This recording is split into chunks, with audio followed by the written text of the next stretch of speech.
जय गुरुदेव। गुरुदेव के सत चरणों में नमन। गुरुजी, मेरा आपसे प्रश्न है कि कृत्या साधना के बारे में कुछ विशेष जानकारी दीजिए। इस कृत्य का मतलब क्या होता है और इसे कौन कर सकता है? नमस्कार बंधुओं, निखिलेश सारण ज्ञान ज्योति चैनल में आपका स्वागत करते हैं। और आप इस चैनल के लिए जितना प्रेम और भाव दे रहे हैं, अपनापन दे रहे हैं, इसके लिए मैं बहुत आपका आभारी हूँ। आज आपके सामने कुछ प्रश्नों के साथ रूबरू हूँ। उन प्रश्नों का मैं उत्तर दे रहा हूँ। जिन प्रश्नों को पूछा है वह भी एक साधक हैं। उनका कहना यह है कि कृत्या क्या होती है और इसके करने से क्या लाभ मिलता है। तो इसी बात को लेकर के हम चर्चा करते हैं कि कृत्या एक व्यक्ति की तपस्या की ऊर्जा है। उस ऊर्जा को ये काल्पनिक रूप दे करके साकार करते हैं साधना के माध्यम से, और यह आपके जीवन में बहुत ही उपयोगी होती है। इसका प्रयोग कैसे करें, ये तो प्रयोग करने के जब पता चलता है जब हम किसी चीज़ को सिद्ध करते हैं। और जब इसको सिद्ध करेंगे, इसके लिए करने के ये डिपेंड करता है कि जो आपका मार्गदर्शक गुरु है, जिसने आपको रास्ता दिखाया, उस रास्ते से आप इसको करेंगे।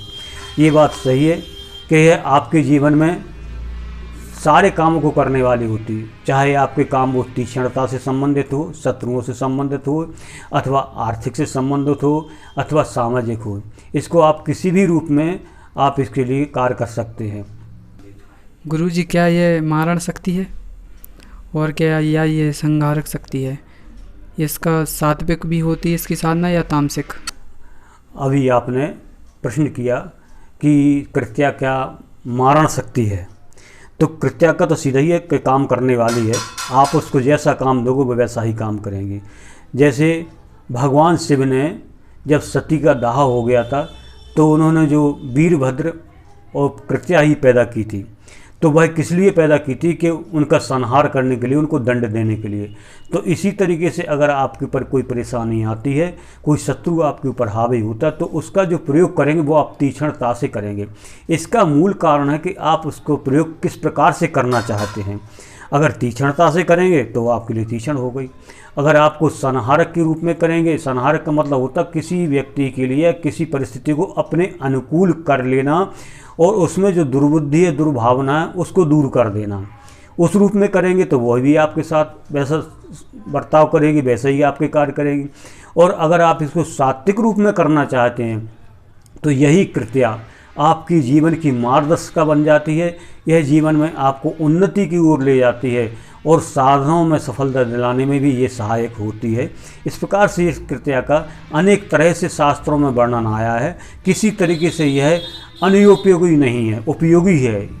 इसका विचार यही किया जा सकता है कि आप इसको किस लेवल पे या किस मानसिकता के साथ इसको रखना चाहते हैं, क्योंकि ये स्वयं की मानसिकता पे ही ये कार्य करती है।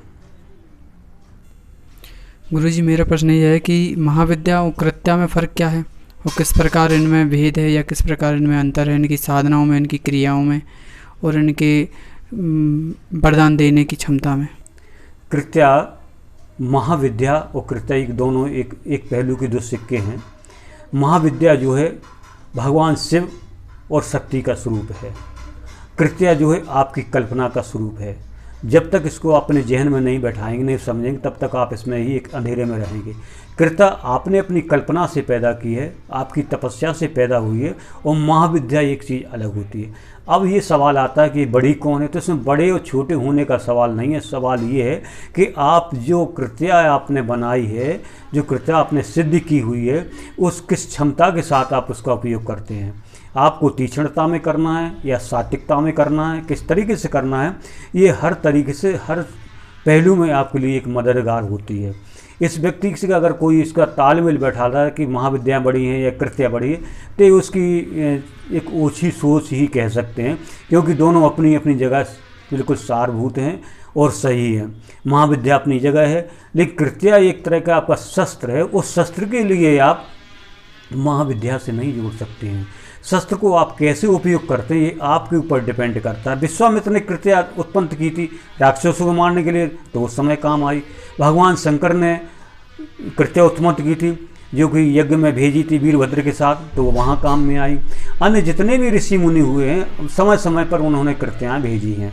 किसके लिए? कि अपने कार्य कराने के लिए। तो ये वहीं तक सीमित होती है कृत्या, और आपके मनोबल के ऊपर डिपेंड करती हैं, मनोबल के अनुसार ही ये कार्य करती हैं। यही कृत्या का मूल रूप है। अब इसे साधना और सिद्धि, ये दो चीज़ें आ जाते हैं कि जो आपका मार्गदर्शक गुरु है वह किस तरीके से आपको रास्ता दिखाता है और आपको इसको सफलता के चांस मिलते हैं।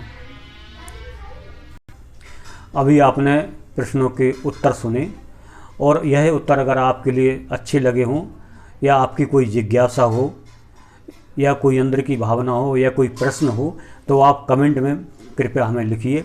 जो भी उचित उत्तर होगा मैं आपको दूंगा। और अगर आप कोई मार्गदर्शन चाहते हैं तो वह भी मैं देने के लिए आपके लिए तैयार हूँ, बशर्ते वह आपकी जो प्रश्न हो या जो इच्छा हो वो सही होना चाहिए। और निखिलेश्वर ज्ञान ज्योति चैनल के लिए अगर आपको अच्छा लगता है तो इसके लिए आप लाइक करें, सब्सक्राइब करें और जुड़े रहें। इन्हीं सब शब्दों के साथ सबके लिए मेरा बहुत बहुत धन्यवाद।